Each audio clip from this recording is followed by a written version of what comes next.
23 years, 129,866.2 miles towed, 43 states visited. This YouTube couple has done and seen it all, but now they want to help you. Stay tuned for the top 10 greatest RV tips you will ever hear in this episode of Luv Subbin.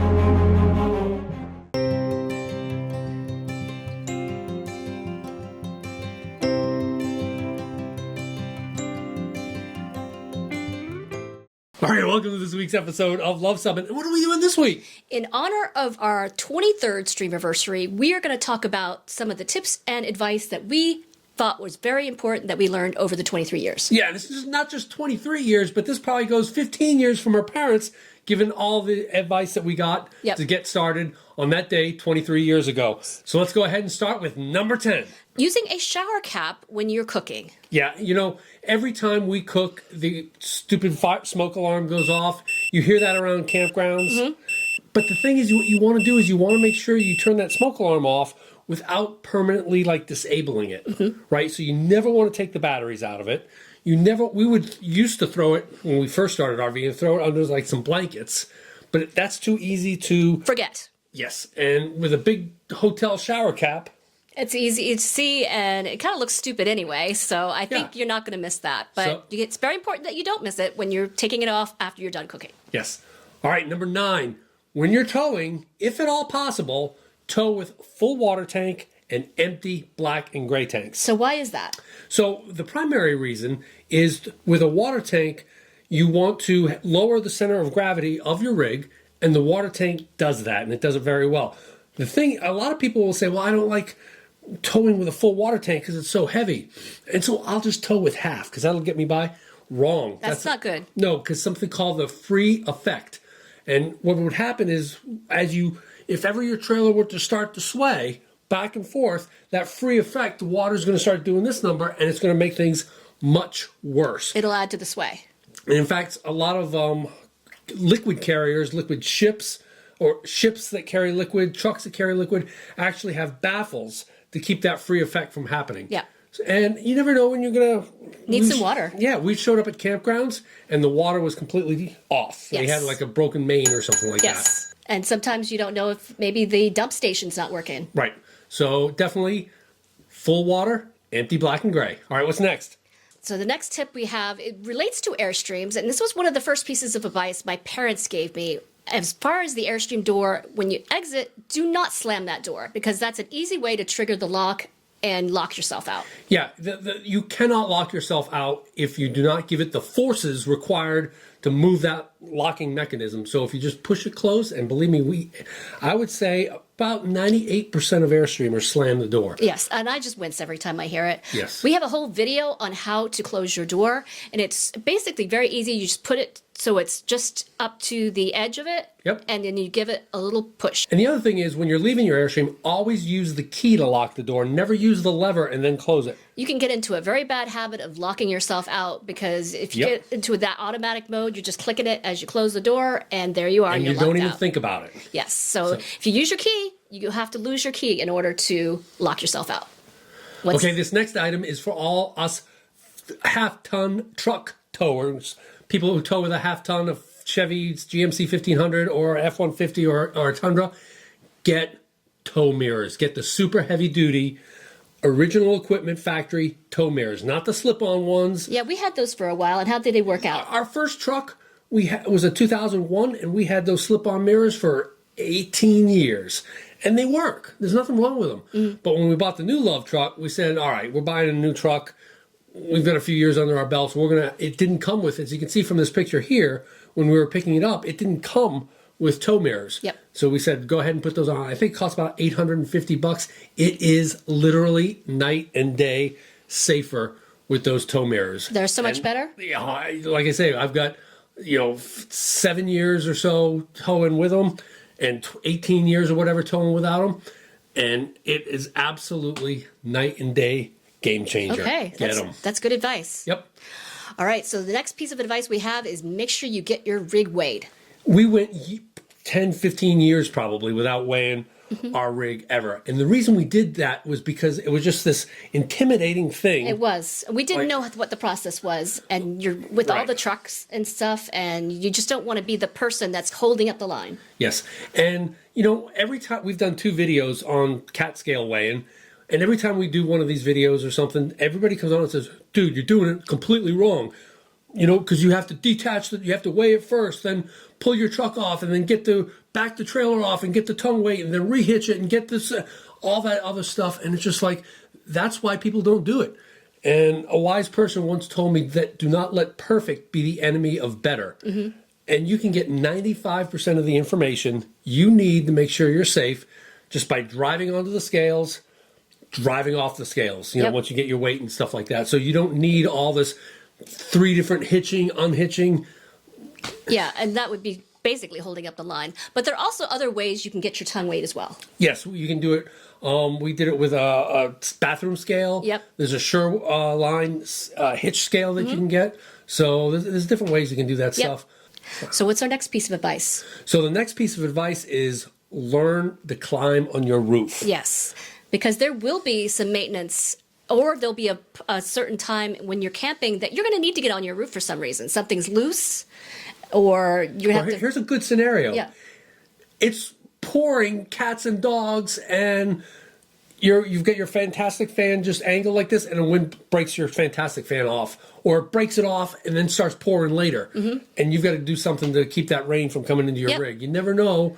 Your air conditioner shroud, all kinds of You might stuff. lose your shroud, or remember that vent cover that came I had off. a little vent cover come off for the, it vents the tanks. One of those covers came off, and I had to put it back on. So, there are various reasons that you might need to get on your roof, and that's not just for maintenance. It's just for something to stabilize something while you're traveling. And to do that, we'll leave a link to the ladder we use as far as getting up on the roof. It's always a good idea to have.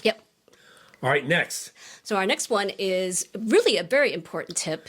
Yes. Is never back up without having someone behind you or actually going back and looking to see what you're doing. Yeah, so if you're we're talking a dual traveler here. If you're a solo traveler, then you have the goal system. Get out and look. So you just back in super slowly and doing all this other stuff.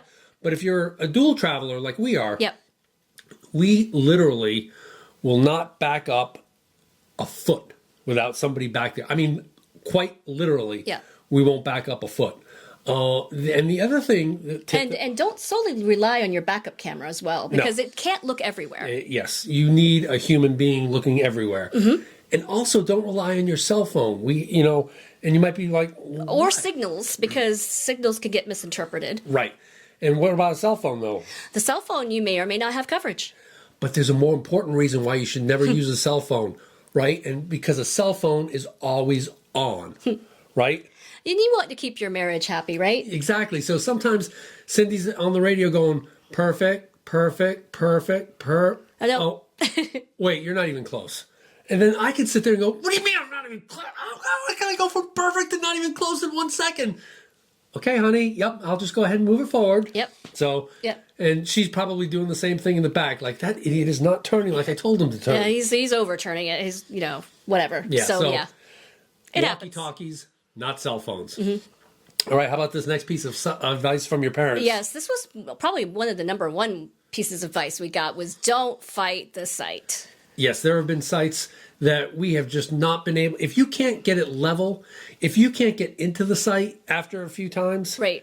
There's no shame in going back to the office and say, do you have something else? Correct. It happens to us at least once or twice a year. At least once a year, I'd say. Well, and yes. And the one time that it happened was we got the last site on a Memorial Day weekend. Yeah. And there was no other sites, but we couldn't get into that site for anything. It was a tent site, and finally we just gave up, and we ended up at the hotel that night, right? But we've also had trouble leveling front to back.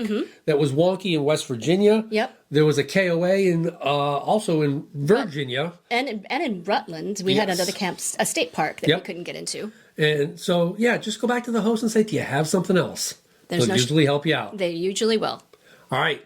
We are at number 2. What's that one? That one is probably the second most important, and that's why it's number 2, is don't leave the campground with your awning out. Or go to bed with your awning out. Correct. I hear on the internet all the time, and it just makes my blood boil sometimes when people say, it's only a sunshade. Wrong. It is not a sunshade. You can have an awning out during rain. If you tilt it properly. Make sure you tilt it so that it runs away from whatever slope you're at. And you can have it in some wind, right? But the thing is, you never leave it. We have had at least 3 friends of ours who have destroyed their awnings. Yes. And they were never underneath it, though, when it happened. Yes. Right? We've never had a friend destroy their awning while they were sitting underneath it. These are people who go to bed and hear a big bang. Yes. Or they just go off hiking or whatever, and the day is perfectly sunny, but you never know when that storm might come up unexpectedly. Like check out this here. If you hadn't checked out our it was this Idaho video. Yes. Check out what happened to this guy, and he left, and it was literally a perfect day. Yes. And this storm just came up, and well, we actually knew that there was some possibility of thunderstorms, but it didn't look like anything. And then this storm came in, and literally 3 minutes later, there was a windstorm. Yes. So we take when we're camping, our awning goes in and out. We've got a manual one at least once or twice a day. We like sitting under our awning, but we don't like leaving it out when we're not with it. Yeah, so definitely take that zippy awning in. Yes. All right, and of course, this is probably a surprise to no one. Our number 1 piece of advice: use checklists.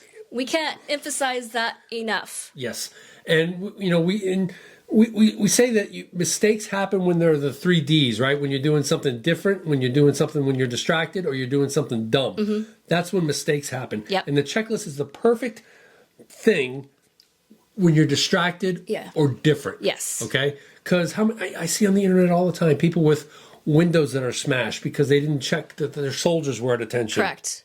Stabilizers that are bent because they didn't take them up. There's so many things that I see on the internet that could just be so avoided if you just use your checklist. Correct. And also, like I say, especially with an Airstream, people will come up to you. Oh yeah, they'll love talking to you when you're halfway through Hitch It Up, and then you won't know where you are on your list. Yep. If you have a list. Yep. Or if you don't. The other thing that we say is if you're doing something different. For example, let's just say you're towing to a dump station. You're boondocking. You fill up your tanks. You got to tow to dump your tanks. Well, if you're just going half mile down the road, you don't need to check your lug nuts and your tire pressure and your oil.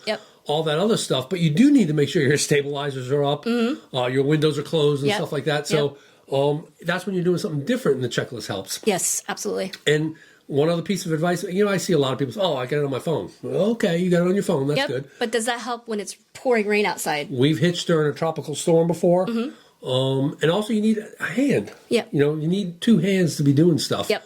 Rather than setting that phone down. Yeah, you might set that phone down and forget where you put it too. Yep, that's why we have our laminated checklist that we hang around our neck. Yep. And we check those. We use them every day. I use mine every day. Every hitch. Every time we tow, I use mine too. Yep, so without fail. Correct.